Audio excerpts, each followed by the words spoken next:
नमस्कार दोस्तों, स्वागत है आपका हमारे चैनल पर। आज हम बात करेंगे एक ऐसे वीर योद्धा की जिनका नाम भारतीय इतिहास में सुनहरे अक्षरों में लिखा गया है, महाराणा प्रताप। चलिए, इस महान योद्धा की जीवन यात्रा को जानने के लिए हमारे साथ बने रहें। महाराणा प्रताप का जन्म 9 मई 1540 को राजस्थान के कुंभलगढ़ किले में हुआ था। उनके पिता महाराणा उदय सिंह द्वितीय और माता जयवंता बाई थीं। बचपन से ही प्रताप का साहस और पराक्रम अद्वितीय था। प्रताप ने अपने किशोरावस्था में युद्धकला और घुड़सवारी की शिक्षा ली। उनके पास चेतक नाम का एक वफादार घोड़ा था, जो उनकी हर लड़ाई में उनके साथ था। चेतक की बहादुरी के किस्से आज भी सुनाए जाते हैं। महाराणा प्रताप की वीरता और साहस के किस्से उनके बचपन से ही प्रचलित थे। एक बार जब प्रताप सिर्फ 12 साल के थे, तो उन्होंने अकेले ही एक जंगली शेर का सामना किया और उसे परास्त कर दिया।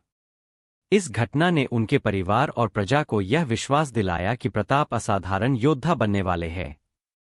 अब बात करते हैं उस युद्ध की जिसने महाराणा प्रताप को इतिहास में अमर कर दिया, हल्दी घाटी का युद्ध। 18 जून 1576 को मेवाड़ और मुगल सेना के बीच हल्दी घाटी में यह महायुद्ध हुआ। महाराणा प्रताप के साथ लगभग 20,000 योद्धा थे, जबकि अकबर की सेना में करीब 80,000 सैनिक थे। इस युद्ध में महाराणा प्रताप ने अपनी असाधारण वीरता का प्रदर्शन किया। हालांकि मेवाड़ की सेना को भारी नुकसान हुआ, लेकिन महाराणा प्रताप की हिम्मत नहीं टूटी। उन्होंने मुगलों से कभी समझौता नहीं किया और जीवन भर स्वतंत्रता के लिए संघर्ष करते रहे। हल्दी घाटी की लड़ाई के दौरान महाराणा प्रताप ने अपने व्यक्तिगत बल और कौशल का अद्वितीय प्रदर्शन किया। उनकी वीरता का एक और उदाहरण है जब उन्होंने मुगल सेनापति राजा मान सिंह के हाथी को चुनौती दी और अपनी भाला चलाकर उसे घायल कर दिया।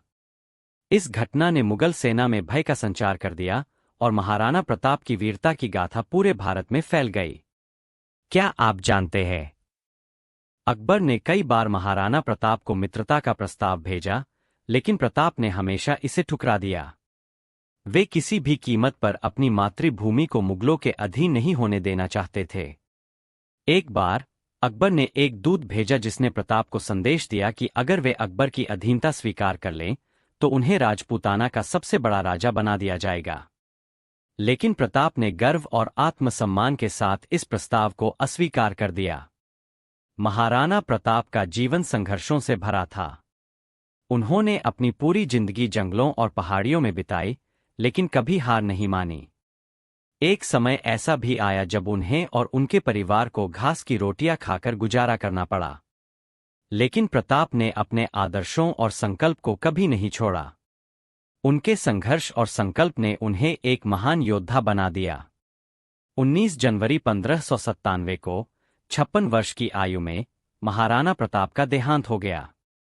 उनकी मृत्यु के बाद भी उनकी वीरता और स्वतंत्रता के प्रति उनका समर्पण आने वाली पीढ़ियों के लिए प्रेरणा बना रहा।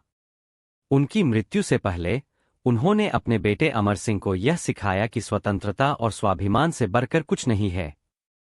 उनके अंतिम शब्द थे, मेरा सिर झुका सकते हो, पर मेरे आत्मसम्मान को नहीं।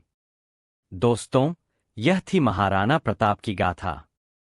एक ऐसे योद्धा की कहानी जिन्होंने अपने साहस और संकल्प से इतिहास में अमर स्थान प्राप्त किया। अगर आपको हमारा यह वीडियो पसंद आया हो, तो लाइक और सब्सक्राइब जरूर करें। धन्यवाद। हम मिलेंगे अगले वीडियो में।